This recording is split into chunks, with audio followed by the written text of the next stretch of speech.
Good afternoon, everyone, and welcome to our GenAI Talks, hosted by Nasdaq and AWS as part of this fantastic New York Tech Week. My name is Bella Livingstone, and I'm excited to be your moderator for today's event. I lead the AWS Startups and Venture Capital team in New York, and I'm part of the global group of startup experts who have the privilege of working closely with some of the best startups and fastest growing companies in the world. Many of these companies are here with us today on stage or with us in the room. Thank you so much for joining us. On behalf of Nasdaq and AWS, we would like also to thank our sponsors for this event, KPMG and Ori, making this event happen. Thank you so much. So we have a packed agenda for you with fantastic content and a great lineup of speakers. So over the next hour, you will hear speakers from AWS, Nasdaq, AWS executives, and top 4 GenAI visionary startups that really representing the forefront of innovation. So without further ado, and to kick things off, I would like to invite the one and only Moran Mazik, Capital Markets Leader at AWS, and right after Jeff Thomas, EDT and Head of Corporate Platform at Nasdaq. Moran, please join us to stage.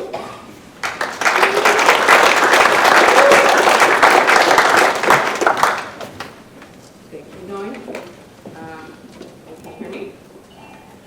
So I represent AWS Global Financial Services. And at AWS, we run the relationship. We work with the largest financial services companies in the world, including Nasdaq. And we've been working with Nasdaq for over a decade now. And as we work with Nasdaq daily, we observe a technology company that has innovation in its DNA, and that's what Nasdaq brings to the relationship with us, with their partners, and with their customers.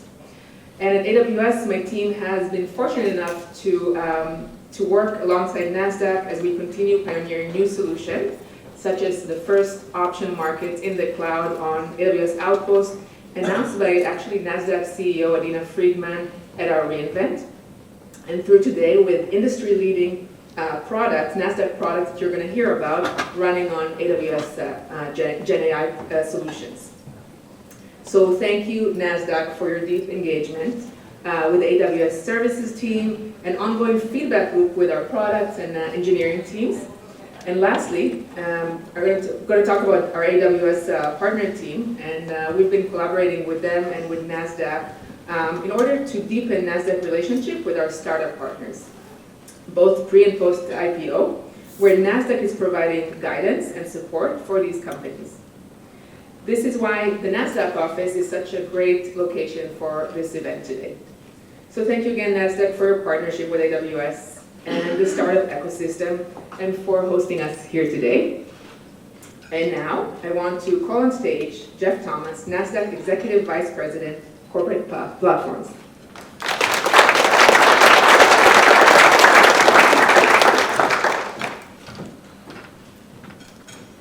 Thanks, Brian.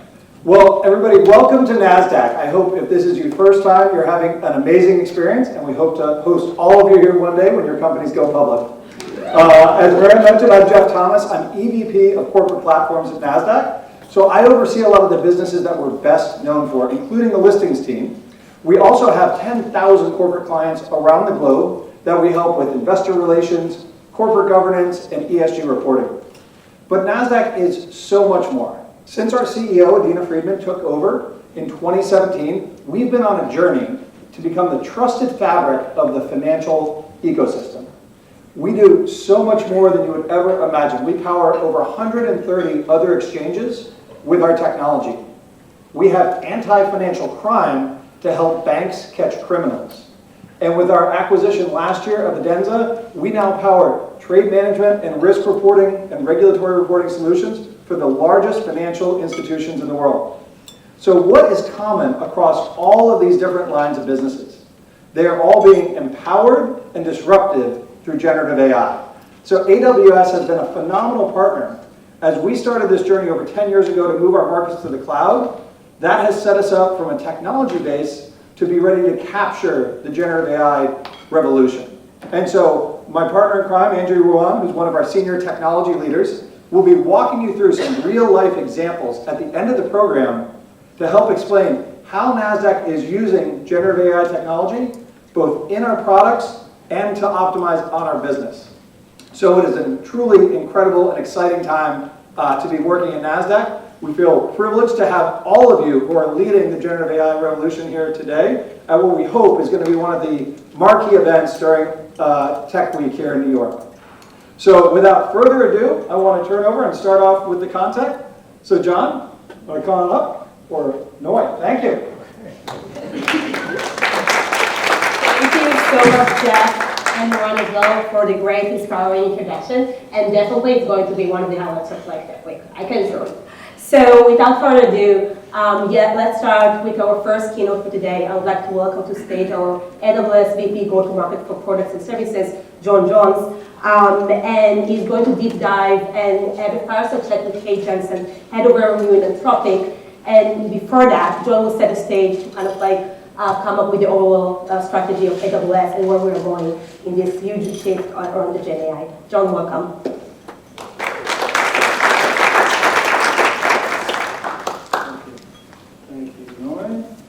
I'm going to hand this off. Actually, do you have that? Okay. Jeff, thank you for the partnership.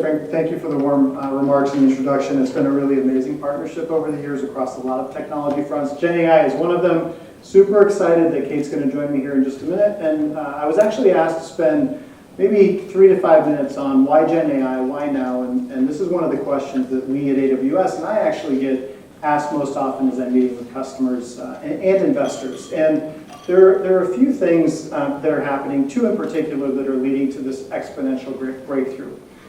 One of these is that if you look at what an AI model is, it's basically a big cluster or supercomputer doing really big calculations. And we started in the cloud with high-performance computing, with risk analysis, with seismic imaging, with autonomous vehicles back when I started at AWS back in 2017. And 3 years ago, I actually started working with the Anthropic team back at the end of 2020. I can't say that I knew what they were doing was generative AI, but I did know that they were building massive compute at scale. And the ability to do that has only really existed for a few years. So this is what you're looking at here is the history of about how long it takes to build a supercomputer. And for the last 30-ish years, it would take 6 to 7 years to build one of these big computers to run simulations. Now, with AI to run training workloads. And the time to do that with the cloud, as you can see, is reduced drastically over the last 10 years. And the time it takes to build a supercomputer now is basically 0. So you can stand up a supercomputer overnight, and you can go run AI models, and you can do training and inference and all the things that you see and read about in the headlines. But that's just one of the factors. There's another factor that's happening right now, which is the scale at which you can do that is really increasing exponentially. And what you'll see here is some different models, and as you look at the model sizes and parameters as a proxy for model size, you'll see the model sizes are increasing exponentially. And so when you bring these 2 things together, and I'm a little bit of a math geek, so if you'll bear with me for just a second, if in the numerator your capacity for innovation is going to infinity, and in the denominator your time to innovation is going to 0, what that leads to is a really big number. And when you get that really big number, you can start to build brains. And that's what's happening with generative AI. And it's these brains that are going to help us solve some of the world's biggest challenges. There are also some norms that we're starting to question. Let's go to the next slide. One of which is, if I'm a product person by training and by heart, I know many of you in the room are too, and you spend a lot of time building products. And the old adage is that you could build a product good or fast or cheap and good, and you could only pick 2. And I wonder if in this world of generative AI, this old habit might actually die and not be relevant in the new world. And so what we're seeing is companies get stood up overnight, building amazing products, relatively inexpensively, leveraging the power of GenAI, and they're able to do it really, really quickly and really efficiently. And so this is one of the breakthroughs, is that this historical product paradigm, all of us have been trained to believe. I don't know if it's true anymore, and it's a really amazing time. Okay. The other question I get asked is, what's the most important AI model? My answer to that with Kate on the stage is Anthropic, of course. But what I would say is a good friend of mine is Matt McElwain. He leads and is the managing director for Madrona Ventures. And it's been a really amazing time in the market with all of the researchers coming out of OpenAI, coming out of Google Brain. And with my GTM hat on, I continue to see companies struggle with building products that are relevant to customers and continuing to remember and work backwards from customers and the problems that customers are trying to solve. And so my answer, and Matt's answer to what the most important AI model is it's the business model. And for the customers in the room who are AI consumers, maybe as opposed to AI producers, I would say the most important application for AI for you is one that unlocks customer value and value for your business. And so we just need to continue to stay focused on that. And Kate, I welcome you up to the stage. Thank you for joining us. Kate from Anthropic.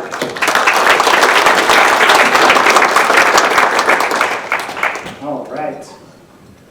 Kate, you don't need an introduction. Anthropic probably doesn't need an introduction, but I'd love for you to open up and tell us a little bit about what you're working on at Anthropic. Sure. Hi, everyone. Thanks for coming to this. Thank you so much for inviting me on stage. And a huge thanks to Nasdaq. What an incredible venue. This is awesome. I'm Kate. I lead our sales and partnerships teams at Anthropic, which means that I get to hear from customers all day, every day about what they're thinking when it comes to generative AI. I'm excited to share a little bit of that with you. It sounds like many of you probably know who Anthropic is, but we were really founded as a research firm that's very focused on safety. And so we've evolved a little bit. We've brought products to market. I hope you have tried our Claude 3 models that came out in March.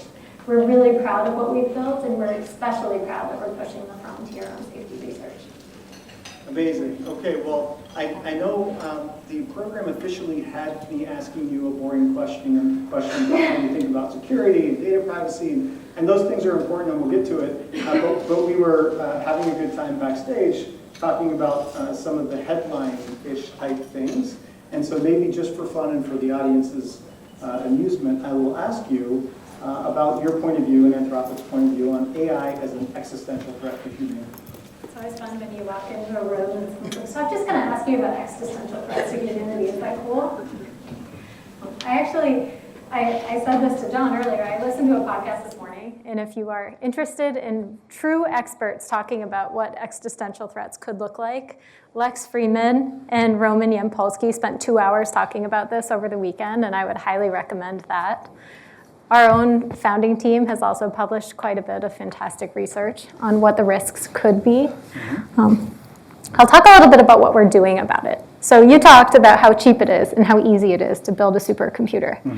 And something that Dario, our CEO, wrote the seminal paper on was scaling laws. The idea that model returns in terms of intelligence and capabilities, we don't see diminishing returns in terms of putting money and putting compute into these models. We haven't seen them yet.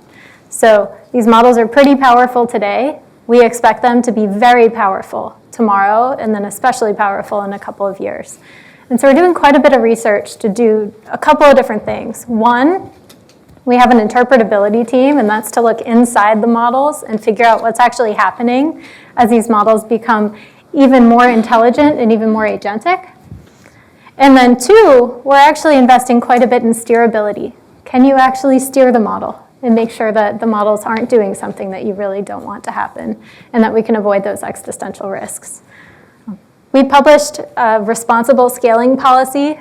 Again, some extra homework for all of you if you're interested. This responsible scaling policy basically is a promise to the world. As we release more and more capable models, it's our promise for what we're going to do in terms of safety controls as we release different models that reach different levels of capacity. Yeah, and it is a real concern. And I do want to ask about security and data privacy. And you and I have been in a lot of customer meetings and worked together a lot on what the message is there and how important security is as part of our DNA. For the audience members in the room who are thinking about data privacy and security, maybe lean into that a little bit too. So existential risk is kind of always the first question, and then you get to today and what the models are capable of now. And it's like, and what are you going to do with my data? And the short thing that I want everyone in this room to take away is we do not train the models on customer data. We've invested an enormous amount in security and data privacy at Anthropic, and honestly, the number one thing we've done is partner with AWS. So we host our models on Amazon Bedrock and an Amazon SageMaker. And that means that you can access our models inside of the cloud provider and the cloud relationships that you've already trusted for a long time. Yeah, amazing. Well, I want to ask you a little bit more, too. You talked a little bit about trends that you've seen over time. And a lot of people talk about the generative AI wave in terms of the early internet or the start of cloud computing. Can you tell us a little bit more about some of the similarities you've seen in those waves? Yes, and by the way, it's a very nice way of asking me how old I am, too, by the way. So I started in Silicon Valley back in 1997, which it doesn't feel that long ago, but it sure sounds like a long time ago when the words come out of my mouth. Back before the bust and in the heyday, and there are a lot of similarities, and it's really amazing. The democratization of access to information was really incredible back then, and having started in Silicon Valley in 1997, this is, by the way, I love being in New York. I love New York. I love the startup ecosystem has just come so far, even over the last 5 years. So thank you to Lux and A16Z and everyone who's making that happen. I remember what a tragedy it felt like that probably half the capital in the world at the time was getting deployed in a 25 square mile area, and the odds that that capital would go to the person who had the capability to cure cancer was probably pretty low. And for me, generative AI is just an incredible democratization of access to really powerful tooling and technology. And in fact, it might be the third, if I had talked about the first two levers, it might be the third lever as to why this is we're seeing the explosion it is, because I didn't talk to my parents that much about network and data centers. I talk to my parents about generative AI all the time, and it's pervasive and in the public consciousness. So I do think making these tools available to everyone inexpensively at scale, and anyone around the world can open a laptop and access Claude and access AWS and all the tools that come with the security built in is just it's just an amazing point in time for us, and all of us, by the way, should feel a real privilege to be here at this point in history. We worked a lot of long hours back in 97, 98, where all of us are working long hours now. I don't remember the long hours, I just remember the impact that we all had. And so it's an exciting time. Let's hope we say that, looking back in time. Yes, I'm sure we will say that. So I know from talking to you over the past several months that many of your customer conversations now are all about generative AI. From the seat you're in, having built these relationships over time for a long time, what do you see as kind of the current state of the AI market today? Yeah, well, it feels like we compressed the last 18 months, 10 years worth of time in the last 18 months. The release of ChatGPT was really an incredible moment in time. It was, it's one of those days I think most of us will remember in our history. And if 2023 for customers and for a lot of you in this room was a year of experimentation and looking through proof of concepts and experimenting in sandboxes, 2024 is really the year of how do I get these things into production in a way that creates value for me, for my company, for customers. And so we are seeing a lot of emphasis on narrowing down, instead of the shotgun approach to testing generative AI, hey, how do I iterate from 50 use cases in terms of hypothesis down to 2 or 3 that we really want to start going on. And so that's probably the biggest thing that I'm seeing happen right now is customers getting really, really focused, including prioritization of the things that they're working on. I love that. Okay, I have one for you, and I want to talk a little bit more about customers and use cases. Awesome. We have spent a lot of time going to market together over the last year. Curious as to where you see some of the most impactful use cases and some of the things that are getting early traction. I get this question all the time, and it's really funny, but when I get it, before I do that, who in this room uses generative AI regularly at work? We're at Tech Week in New York, so I would hope this would be a lot of people, but that's a good sign. So hopefully this is pretty familiar to you, but there are kind of 3 big buckets that we see in terms of where we're seeing the most energy and the most investment from companies. They all sound boring, and they're actually insanely powerful. The first is content, and content summarization and content understanding. I'll personally say I use Claude every time I go into any meeting. I will download reports about a company that we're about to meet. I'll download transcripts from interviews, even videos, charts, etc., and I'll put it all into Claude and just say, how do you think this meeting is going to go? Here's the context for it. And generally, Claude is actually quite good at predicting what's about to happen in that meeting. It's fantastic. We all show up better if we're preparing better. We've known that for a long time, and this is just a tool to help. We're in New York, so there are a lot of analysts, a lot of financial services company. The idea of taking a mass amount of content, digesting it quickly, and getting to the so what quickly is really resonant for a lot of companies that we talk to here in New York City. The second is coding. I'm sure you've heard this too. There are kind of two big things with coding that we're seeing in terms of patterns. The first is just straight up coding assistance. The models can see what you're starting to type and actually just write the code for you. We're seeing that some developers say they're between 40 and 60% more effective in any given day. And the second is actually the models. We are working with some companies to fine-tune models and using some of our newly released tool use functionality to actually auto-upgrade old code. And this is something that anyone who is a developer in the room will know. Upgrading your old code is a real pain, a real time suck, and doesn't actually drive a lot to customer value, but it's a must-do. So the more you can take that sort of thing off your plate, it's really helpful. You're nodding, you're hearing this. Yeah, well, it's interesting. So those of us who have been in infrastructure for a long time, by the way, I'm really good at layer 1 to 6. Don't ask me to talk about layer 7. But everyone thought historically that the mainframes would be the last thing to ever move from on-prem. And the two biggest barriers to that were maybe some legacy code and code transformation. But there's a lot of really valuable data that you really want to run GenAI with. And so a lot of the initiatives that we have seen customers have flipped in mainframe modernization, and moving that to the cloud is a top priority now, because that's where the gold is, where all the data is. So maybe just in terms of that, for customers that maybe one of those use cases doesn't resonate with, do you have any mental models or frameworks to how to think about the attributes of what a good use case would be? We do. I would say there are a couple of different versions of early meetings with folks, and one is just straight up brainstorming sessions. I think you referenced it a few minutes ago. Sometimes companies come to you with 50 use cases, totally ready to deploy, and other times customers sit and say, where do I start? How do I even think about this? And what I like to think about is sort of a pretty basic 2x2, as boring as it sounds, where you think on one axis, is this going to be customer facing or is this going to be internal? And on the other, am I seeking to generate revenue from whatever I'm doing, or am I seeking to save cost? And actually, when you start to frame it that way, you can actually bucket a whole bunch of different use cases in that 2x2, and then be very realistic about the amount of investment you're willing to make in an endeavor with generative AI. Some of this is quite expensive.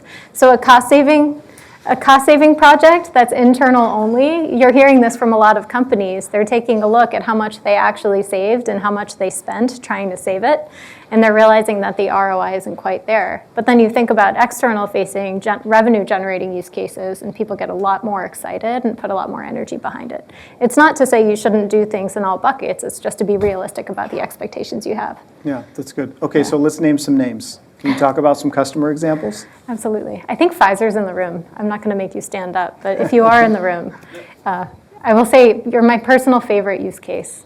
Pfizer is actually taking patient information, running lab result tests against their massive oncology library, and designing custom cancer treatments for patients. And these treatments used to take 3 months to put together, and now they can take a matter of days. And the results so far from the treatments have been even better. So you talked about your pyramid. Can it be better, faster, cheaper? And then you think about how incredible it is. I'm sure we all know someone who would really have valued faster, better cancer treatment. I love that, by the way. I love that example. And we and I absolutely believe and have conviction that the cure for cancer will come off of a compute cluster out of a cloud. Other customer examples. It's so inspiring. There are so many. It's so exciting. Another one that we're really excited about is actually Nasdaq yourselves. We're doing a whole bunch of things with Nasdaq now. Many of them are still in kind of testing phase, but this is a perfect example of us getting in a room together and thinking, what can we do with customer support? What can we do with coding? What can we do with actual customer-facing products? That's really exciting. And then a third is there are a bunch of hedge funds that we're actually working with here in New York. I figured I'd pick a couple of New York examples. Jane Street is one of them. And we're working with Jane Street, again, on both sides of the house, the external facing and the internal facing. Jane Street, we're working with them to upgrade a lot of code, something we just talked about, and then also working with them to develop proprietary models to actually help inform trading decisions. And like I said, there are a number of different investment firms that are looking at similar use cases. It's pretty exciting. Wonderful. Thank you. Yeah. No, thank you. I think we're a little bit low on time, so I'm actually just going to kind of jump and say, what are some of the things that you see for customers brought to life and how we're working together? That's great. So, and I'll keep we have plenty of time. We're really focused on customer choice at AWS and Amazon. That won't be a surprise to anyone in the room who works with us.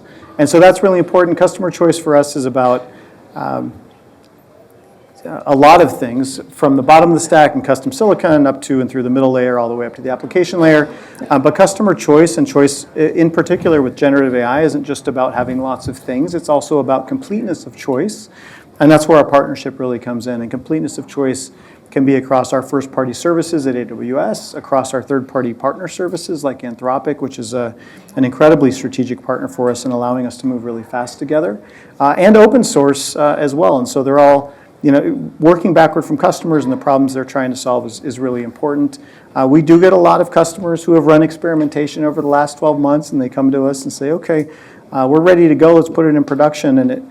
And we start asking lots of questions like, have you thought about security? And what does this workflow look like? And it turns out it's really hard, almost impossible, to bolt on security as an afterthought. Yeah. And so thinking about enterprise production, scale grade builds of these from the start as you enter the sandbox, I think is really important for customers.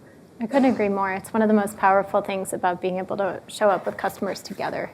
I said this earlier, but you've had this, in many cases, long relationships built on trust. And then we bring this brand new technology that can feel a little scary to folks, and bringing it together has been really wonderful. Good. Okay. What's coming next? Give us your lens into the future and help the teams here understand where you're going. I'm a firm believer in those scaling laws. So the models are getting smarter, and they're getting smarter faster. I don't think any of you are strangers to the idea that new models are coming out all the time, and the jump in capability in every new release is pretty remarkable. Then there are two other things that I think are really interesting. One is tool use and agentic behavior. We just GA'd our tool use last week. This is the idea that the models themselves can not only spin up other models to go do work on their behalf. So our largest, most intelligent model is called Opus. We have multiple different use cases with customers where one Opus model is calling 15 Haiku models, the small, fast ones, to go work in parallel at the same time, bring results back, and the big model digests it and produces a result. Now, all of those models can actually call APIs themselves. So you can start to just imagine what your companies are going to be able to do when these models are really agentic. We're very excited about that, and we're working closely with Bedrock in particular to develop some of these tools out and to be able to measure exactly what's happening. And then speaking of measuring what's happening, I mentioned earlier, investing quite a bit in interpretability research. And what that actually means for us is the ability to look inside a model and understand the decisions that it made and what actually happened inside it. And then, ideally, be able to steer the model.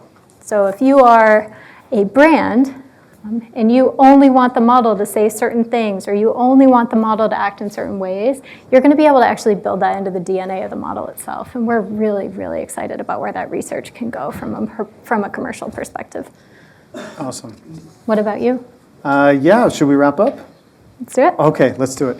I'm just, number one, really incredibly thankful and grateful for the partnership, so thank you. Thank you. It's been really an amazing journey together. I also am, with my AWS hat on, but just really with my human hat on, excited for the democratization and access to this technology and all the amazing change that's coming. And thank you to all of you in the room who are participating. There was a big startup event yesterday. A lot of companies are just doing really amazing things, and it's a really hard problem when you've had a way of doing things for a long time. And You now see a technology that can help you do something in 2 days instead of 2 years. It's really scary, but it's a huge opportunity, and we're here to help, and Kate's here to help, so please reach out to us. And look, the last thing I'd say is just thank you all for coming out and taking the time, and a lot of what you all know you will get out of this is working with each other and talking to each other about how you're solving those hard problems, and we're here to help. So thank you, Kate, everyone, Thank you, Kate John. Jensen, Anthropic. John Jones, AWS. That's it. Where's Noi? Noi, back over to you. Thank you. Wonderful. Thank you, John and Kate, for the insightful perspective. And Kate and Anthropic team, we are grateful for the partnership. Next, we have an exciting panel, Navigating the New Era of AI. I would say these companies that we're going to feature on stage are kind of like navigating the AI era pretty well. So I think it would be a perfect discussion. And I would like to welcome to stage A16Z partner Guido Appenzeller to moderate the panel, and to join him on stage, Amit Jain, co-founder and CEO of Luma AI, Ido Liberty, co-founder and CEO of Pinecone, and Marjorie Janovic, US General Manager at Mistral. Let's welcome them to stage. Thank you. Thanks, Anthony. All right, fantastic. So super excited to be here today. This is an incredible time in AI, right? We're in the very early stages of one of these big super cycles where things are moving quickly, things are confusing. So I recently talked to an engineering organization, a large enterprise, and the board wanted to give them a mandate that 30% of their engineers should work on AI projects. I'm glad they were able to negotiate that out, but I think it shows you how much pressure there is on all of us to really figure out what to do with this revolution that we're in right now, right? We're basically going from a world where the way we build software is changing, right? We build software on compute, network, storage. That was sort of the classic trifecta of foundational infrastructure technologies. And we're moving to a world where it's going to be compute, network, storage, and model. And what this means and how we implement it, we're figuring out, we're trying to navigate it. And I'm super excited to have, I think, 3 companies here that really provide incredible critical foundation components for this new software ecosystem. And let me kick this off by just introducing our panelists and let them say, a few words, about their respective companies. And so let me start with you, Amit. So Amit, you're co-founder at Luma. Before you were at Apple and invented, some of the technologies that go into these devices, and I think also the Apple Vision Pro, one of the foremost experts, I think, on AI and vision. And so first of all, how much can you tell us about Luma? Because you haven't actually launched yet, is that correct? Yeah, we're not fully out yet, but I can tell you that we are working on very, very large-scale visual models, especially video models. And the idea is to be able to simulate the world. That's the technical goal, and we can talk more about what our actual goals are. But yeah, that's what we're doing. Fantastic. No, it's a super exciting company. I can't wait for the launch and to see your actual product. Next, Marjorie, she's the general manager for United States for Mistral. I think most people here probably have heard of Mistral. It's one of the most exciting large language models that's out there today. Previously, you worked for SuccessFactors, I believe, and for MongoDB in sales leadership roles, and then were Chief Revenue Officer at Foursquare, and most recently, remind me.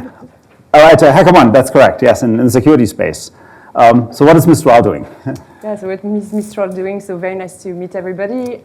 We are offering large language models to the world with a mission to really democratize generative AI. Open source and open weight is the core of what we do, with a focus on portability, customization, and cost and efficiency at inference. I'm sure we'll talk a lot more about that in a moment. Definitely. Nice I think that's something we're all interested in. Yeah. And last but not least, we have Ido Liberty, CEO of Pinecone.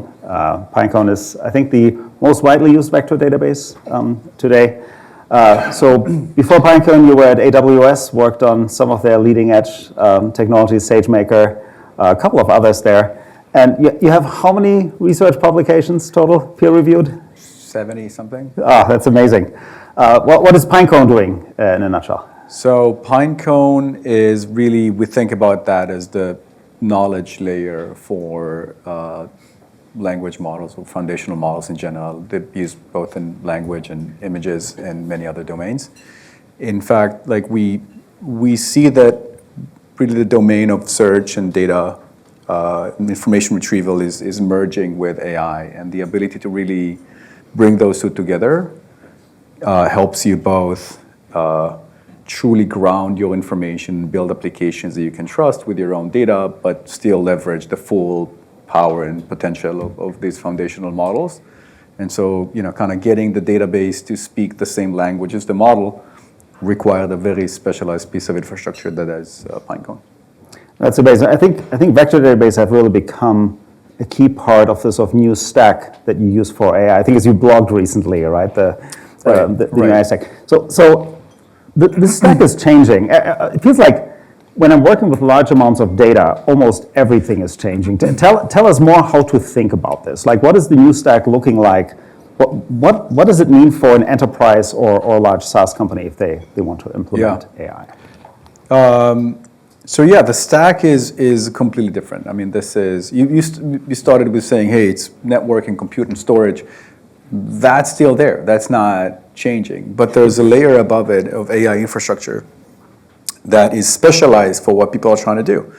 Training for large language models, vector databases, eval frameworks, ways to curate data, labeling, and so on. There are all these very, very specialized tasks, and I've been in AI before that, big data and ML and all the other names for it, long enough that we kind of needed to build everything from scratch. And I think a lot of the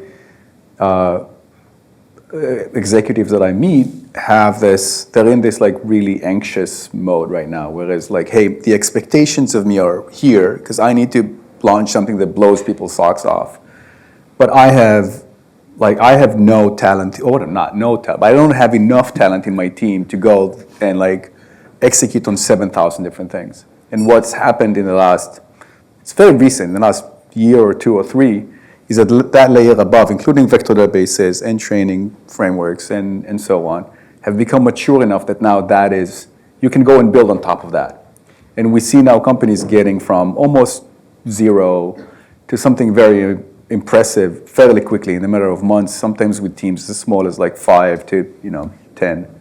So I think that's the biggest change that's happened fairly recently.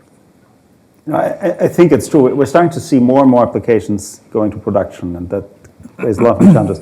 So Marjorie, from your perspective, is it fair to say one of maybe the biggest differentiator of Mistral is the openness? Is that true? It is true that there's more, but also I think we need to define what open means. Please, go for it. The way we look at openness is twofold. There's open source on one hand and then open weight on the other hand. To start with open source first, we definitely believe that this technology is too important to be kept in the hands of a very few. And we want to make sure that a community of developers can definitely test it, use it. I think it's going to drive innovation. It's also probably helping improving the model. If there's, I think, 9 million downloads of Mistral today. So there's really the appetite to help the world do the right thing with that technology. So that's the open source side of things. And then the open weight side of things is more around, even for models that may be not open source, we want to be able, for our customers, to be able to customize, tailor, being able to fine-tune the models to their specific needs and their specific use cases. So being able to look under the hood is really important. And to go with that, not only being able to deploy everywhere, but also deploying on your own instances so that you can start leveraging very sensitive data to build your specialized use cases, all the way to leveraging virtual private cloud and Bedrock as an example. So the openness is very much to drive for innovation, drive for customization to make those models your own, your specialized models. So in the future, can I have a model that's fine-tuned on my personal email so it can write emails On in your my style? Maybe. It would be amazing. You must have a lot going on in your emails. We got a lot of training data, that's for sure. We can work on that if you want. No training needed. Oh, you do with RAG. I like this. Perfect. I have a few GPUs you can borrow. There we go. I'll take you up on that offer, all three of you. So you haven't launched yet, right? So can't talk about your product quite yet. Nevertheless, can you give the audience here maybe a sneak preview just to think about the video space? And I think it's fine to talk about that you're in the video space, right? So what's happening with AI video models at the moment? Are we just one step away from the GPT moment where I can type in a short prompt at, I have a Spielberg movie, waiting for me a couple of seconds later? Yeah, interesting. So video, the demand for video is voracious, first of all. This is how people prefer to communicate now. This is how people entertain themselves. My kids certainly do. Right. And video is also a very powerful medium for a lot of work. Imagine being able to, see designing your house, being able to see prototypes of something that hasn't been built yet, but how would that look like? So the way to think about video models is not that they're generating frames. Video models are actually world simulators. Yep. You want to be able to see what you're thinking about. And that's, I think, the problem that we want to solve. But if you look at across the board right now, most everyone who's thinking about the video model, they're thinking about it in a very constrained way. They're thinking about it for TikTok videos. They're thinking about it for making movies, which I think are insanely valuable use cases. But it goes much, much further than that. This also actually goes into how you build them. So most everyone we see across the board, the older generation of video models, they're like translators. They take in words and they, word by word, translate it into pixels, moving pixels, or whatever you want to call it. The problem with that is if you remember the old Google Translate, where before the LLMs happened, it would take your words and it will translate to another language word by word. It won't make much sense, but it will kind of communicate. That's kind of where we are at the moment with video. What we need to do is build models that understand our world, that understands actions and consequences. Like, okay, if I drop something, it will fall down and will bounce up, not just as memory, but actually understand that. Then we can make things that are entertaining.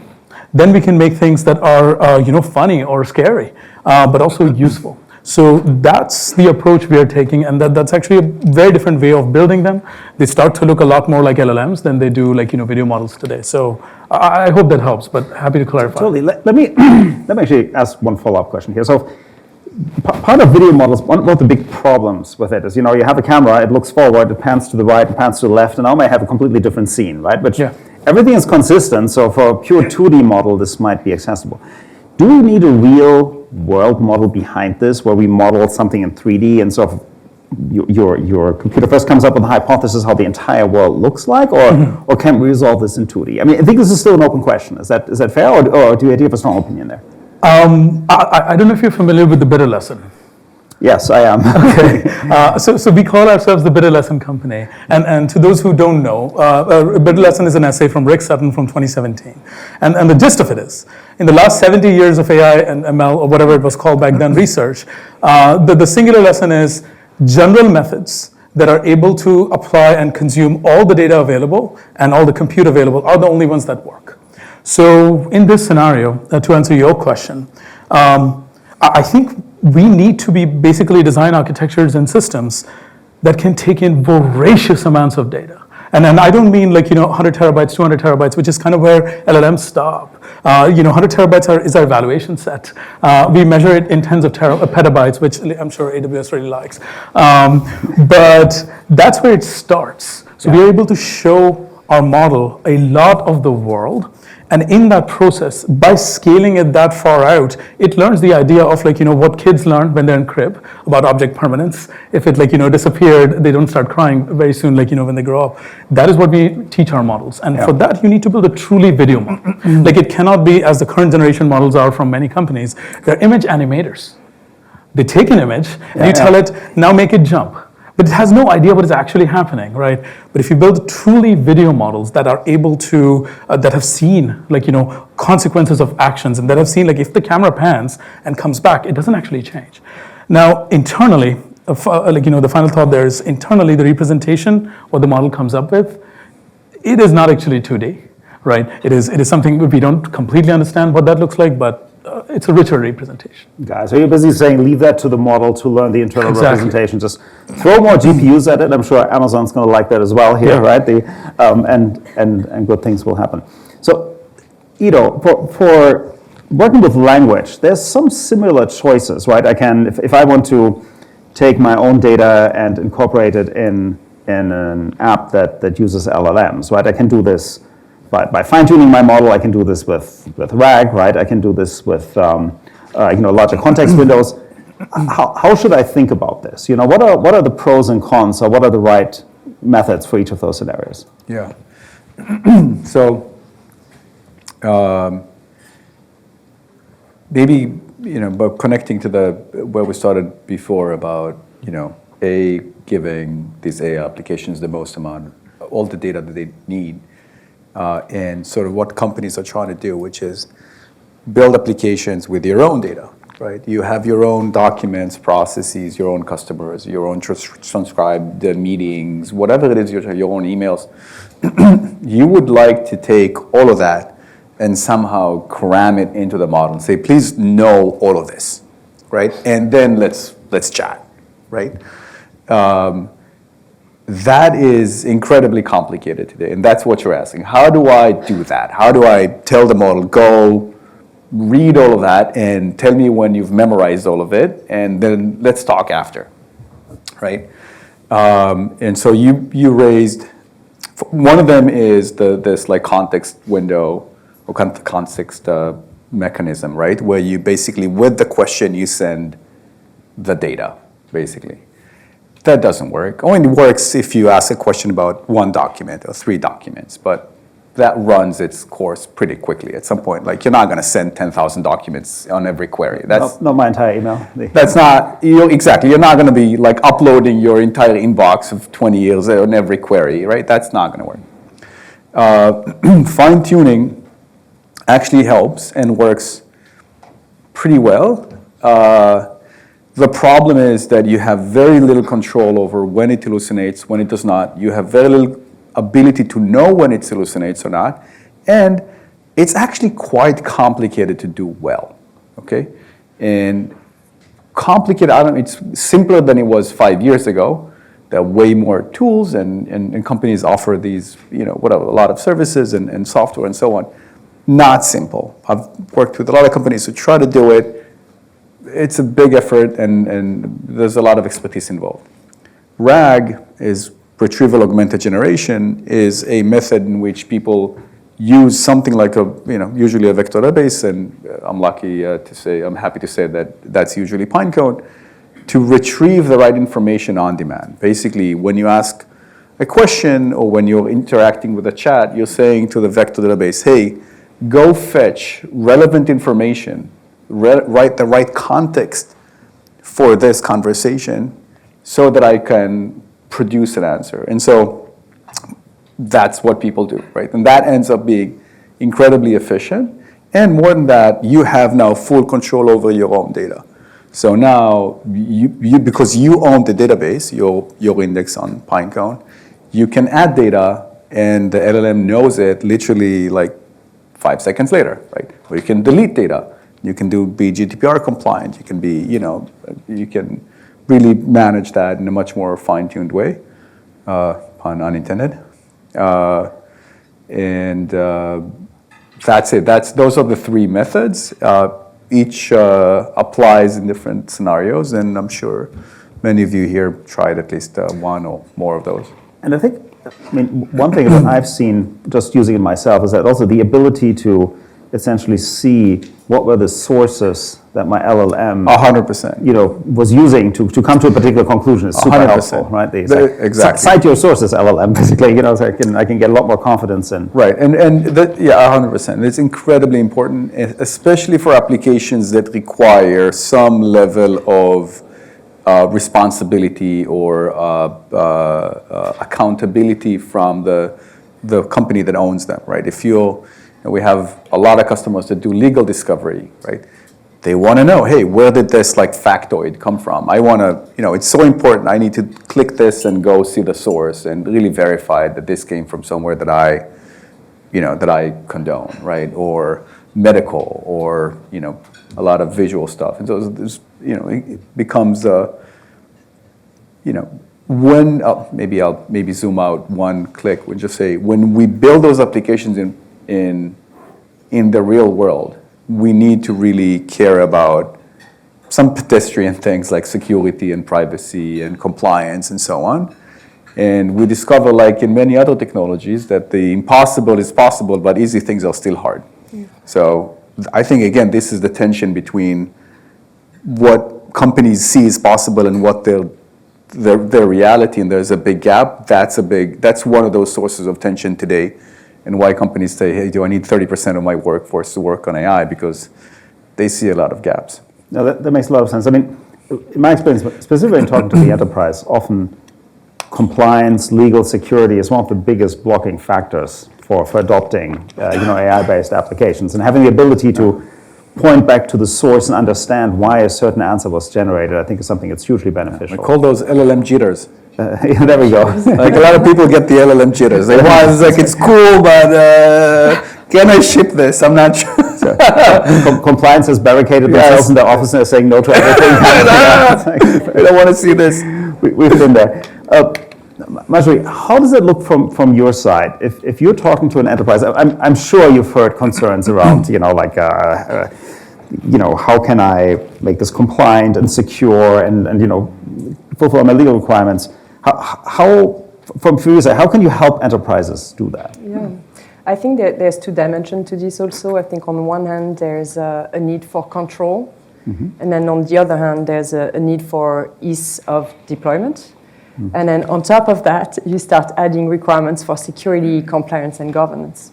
So I think on the first hand, if our customers are already in the cloud, working with Amazon Bedrock, it's been quite awesome to fast track some of the security requirements that you wouldn't have been able to meet otherwise. So I think that's a first removal of barrier of entry from that point of view.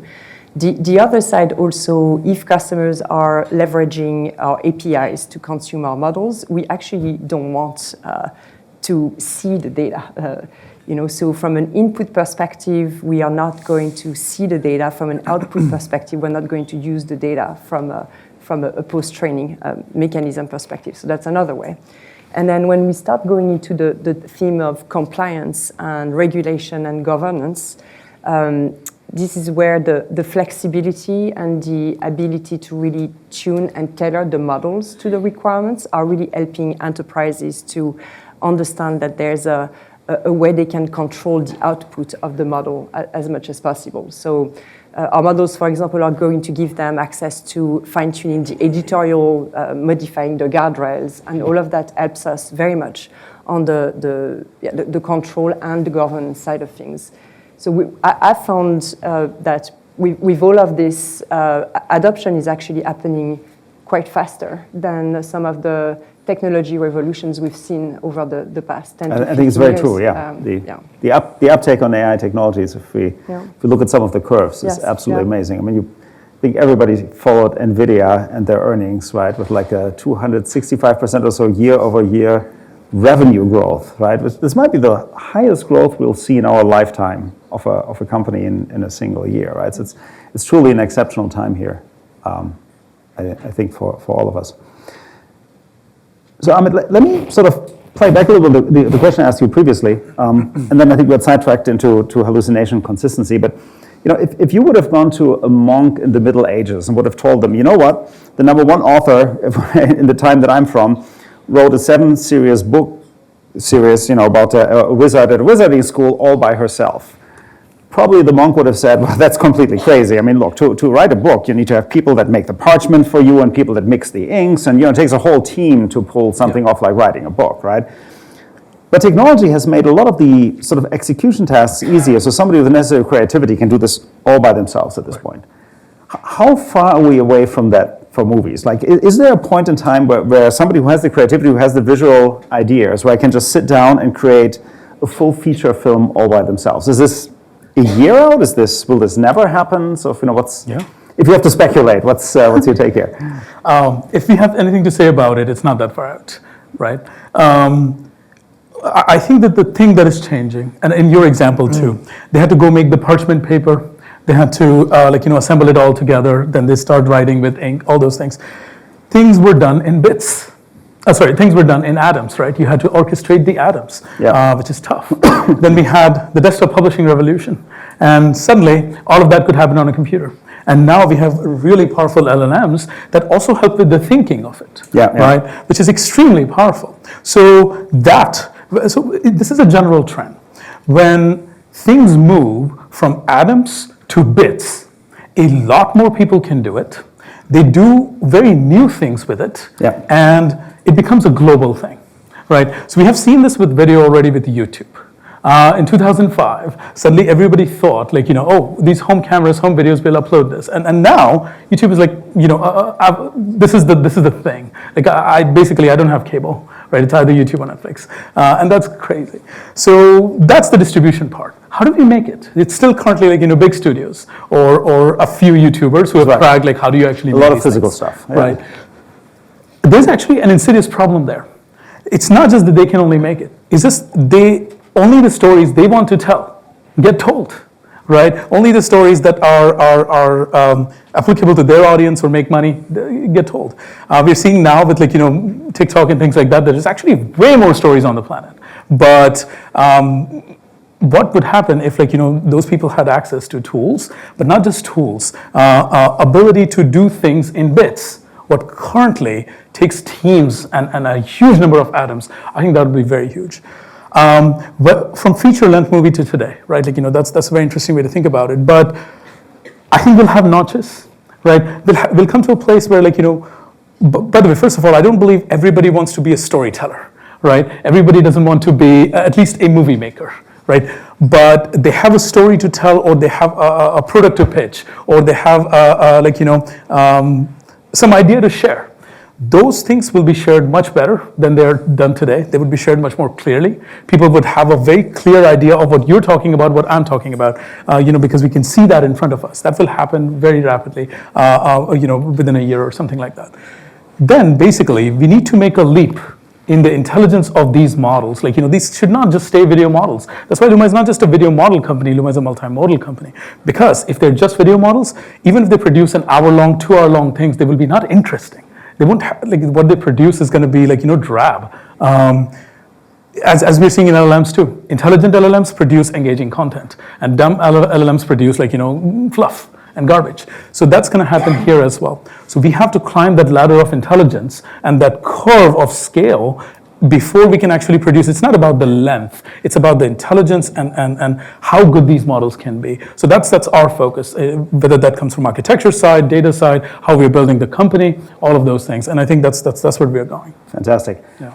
Let me do a quick last round of questions here. So, Marjorie, you mentioned you're working with AWS. Mm-hmm. You want to go slightly more specific of what the offering is that you currently joined the going-to-market with?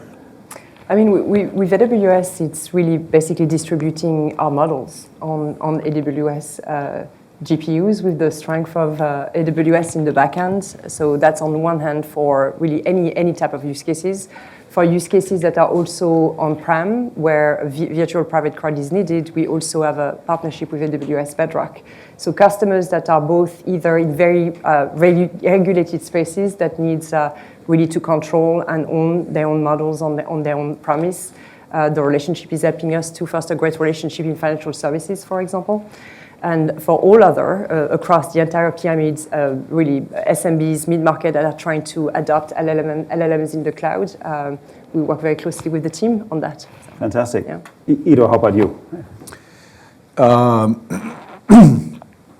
We are, so we have been the #1 most procured service on the AWS marketplace for 2 months straight now. Very nice. Which, as somebody who built AWS services, that's surreal. To begin with, that was very impressive. I wish our revenue was as big as the number 2, 3, and 4. That shows the level of experimentation versus, enthusiasm versus volume of workloads in production.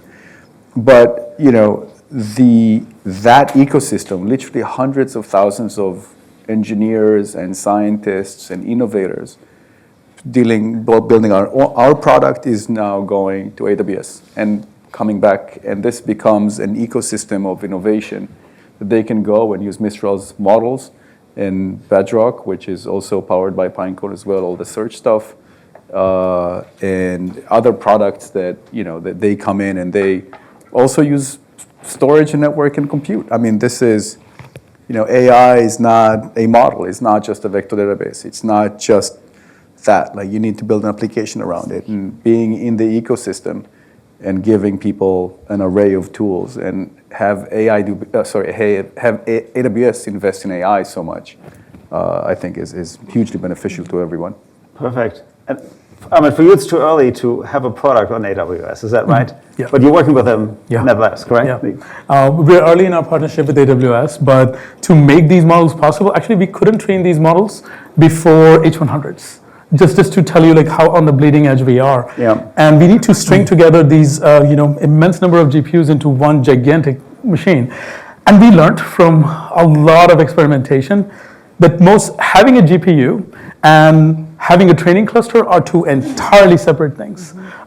We were very, very excited to work with AWS because we've been using HyperPod, their SageMaker service for this, and it's been very stable. It has allowed us to actually get to a place where we're, anyway, I won't tell you when we are releasing. All right. The single metric is hey, if you let it run overnight, does the training crash, right? Yeah. Now our trainings don't crash overnight. Fantastic. Yeah. Super. With that, I think we're out of time. Thank you very much. I think it was an exciting panel.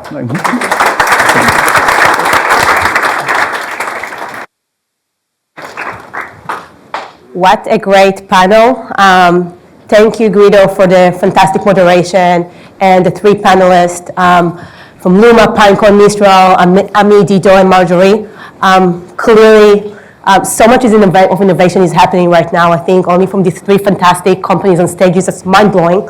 And with that in mind, for our closing remarks and last session, I would like to invite to stage Angie Ruan, SVP and CTO of Capital Access Platforms at Nasdaq, to share with us Nasdaq AI approach to capital markets. All right, thank you so much.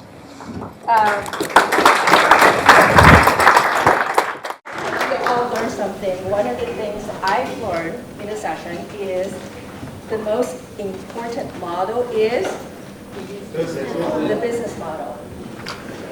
So that's the first test. Good, I'm learning that myself. Second thing, I'm going to start with the question. You know what is 1971? What actually happened in the year of 1971? Anybody? That person looks like English will do a lot. What was it?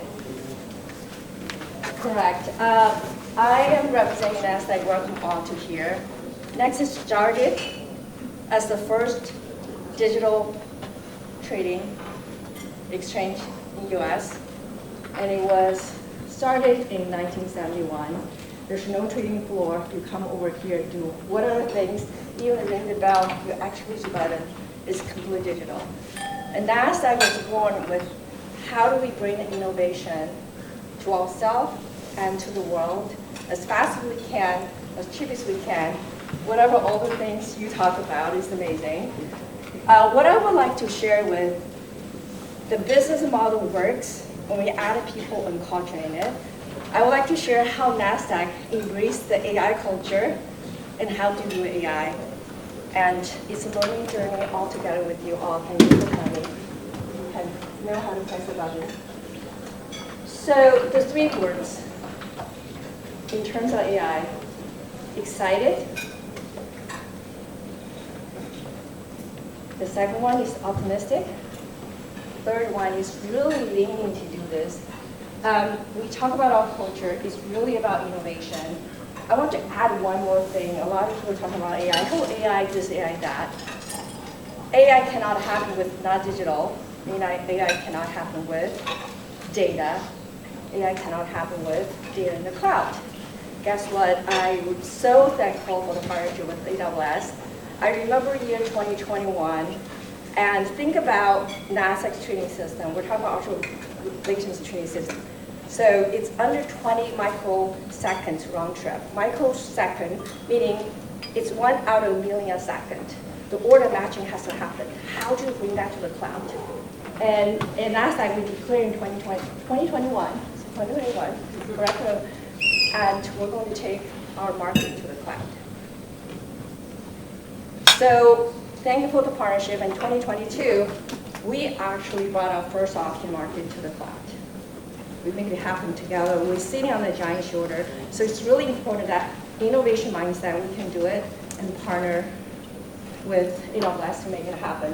And let me talk a little bit on the AI stuff. So first you got the mindset, you got the data in the cloud, and now AI happens. I think Kate mentioned about 2 aspects, in the product, on the business, which is perfect, kind of aligned with what we're doing. So we're on track on that one. And then third one is it's so important to have not just LinkedIn and Confluent for, caution for, so we do have we call it collaborative governance process. Really empowerment, but we have a legal, security, everything to really partner with us to make sure that Nasdaq is doing AI in a responsible way. Can you guys hear me? Okay, so thank you. So a little bit of sort of education what Nasdaq is. So I'm sure, is Nasdaq index? Raise your hand. It's one of the highest, probably best, highly performing index. Thank you. Actually, the Nasdaq AI index is one of the really high performing index. So check it out. We had it way before ChatGPT come out. We actually way early think about that. So we're so glad that it helped us on the index performance. And we actually, Nasdaq's not just having a US stock exchange. We provide technologies powering 130 markets around the world. If you think about really Thailand stock exchange, what they're running is Nasdaq technology. So not only we run things in technology, but also we influence around the world how do they adopt technology such as cloud and all the other stuff. And have financial crime, data, analytics, all the way through, and core product IR, and talk about index. But let me show a few of the examples how we did it in this enterprise. Again, a lot of people came from enterprises. How do you embrace the new innovation in a very responsible way and in a scalable way with a lot of people working on things together? So first of all, I'm going to show 3 examples. All of them are live. So think about that. All of them are live. So first 2, kind of they're really, first 2 examples kind of are related. And so sustainable ones. So for a lot of company, I guess, who cares about ESG? Anybody over here? Well, you're kind of timid. It's like, okay, for corporate, right, you do care about ESG. And then why you care about ESG? Because it can help your company to perform better, and better life to ESG. And it's, not just good for the good sake, but also you actually have a real value on it. Guess what? It's really, really hard to understand how you compare with other people, like how many documents, how many, et cetera, et cetera. Guess what? This is a perfect example, talking about data model, talking about business model, right? We do not write the model ourselves in terms of LLM and everything. We pretty much leverage, give me a second, let's do the right. Okay. Somebody did a really good job. I have one slide. Somebody made it animated. Okay, thank you. I think that was, okay, I'm kind of jumping to similar examples. Basically, we're using leverage the model. What Nasdaq is providing, we have the data in the cloud. We have people truly understand the business. So we leverage this model, and really talking to the model and train them, making sure the data is right, making sure they're responsible. And guess what? Our client love it because we save hours on this time for them. So that's just an example of that how easy it is if you have the data in the cloud, if you have the mindset. It actually took, it's not took like 2 months actually to do this. It took a long time, meaning that truly understanding, tuning and testing before actually going to beta, making sure the data is actually possible and to meet out in production. We already went out, so meaning that it took some time for planning on that. This is another one of my favorite. Actually, we have, this is we actually own the model.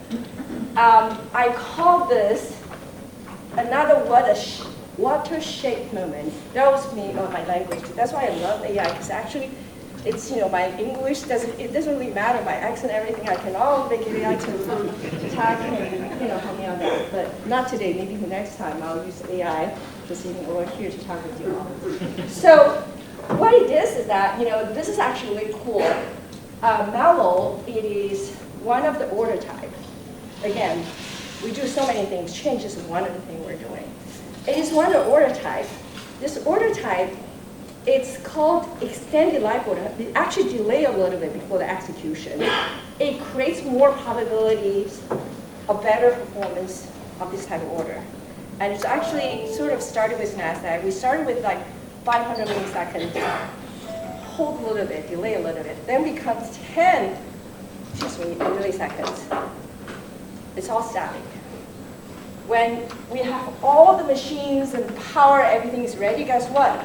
The best way to actually understand how to manage the risk and making sure we have the right level of delay is to dynamically understand all those symbol comes in, all this timing, and figure out what is the best of delay. So we actually announced and we actually deployed in production their first ever SEC, our SEC approved first ever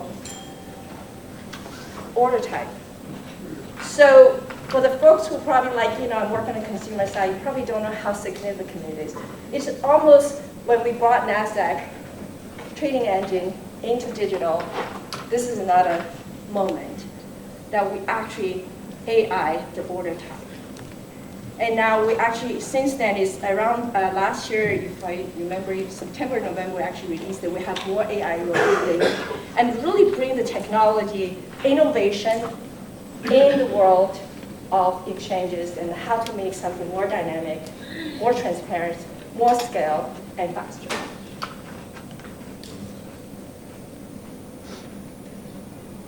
Okay, sorry, somebody make it nicer, so it's probably AI, somebody did the deck. Well, I provided content, lovely. And the third use case, this is actually really, really cool, talking about Nasdaq, when we talk about all the ecosystem, one of the products we have, anti-financial crime. So if you don't, this sort of SaaS product, like a banks, using them to find out who is manipulating the market, who is, or the money laundering. So we collect a lot of different events and saying that there might be alerts. In general speaking, for the people who work on the product, it takes a long time to analyze that. Is this the real crime or not? So when we actually, this is like a really perfect use case for AI. There's a lot of data, you synthesize them, and you come to rationalize it. And so the customer feeling like 90% of time savings of using the AI-powered product. Again, I'm just saying that if you look at what happened last year, a lot of this have technology started.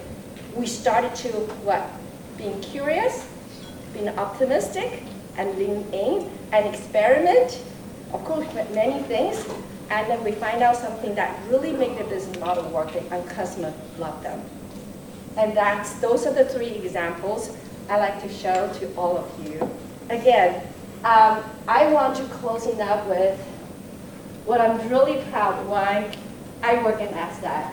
It is that we ourselves have that innovation mindset always learning, being curious, optimistic. But also we bring that, the capital market fabric of culture as well as the data, insights to all of you. So we're hoping that you are coming over here, learn something from all those amazing panelists and kick it off and have a lot of fun time and partner with whoever and then have fun time with the Nasdaq facility. So thank you so much for coming.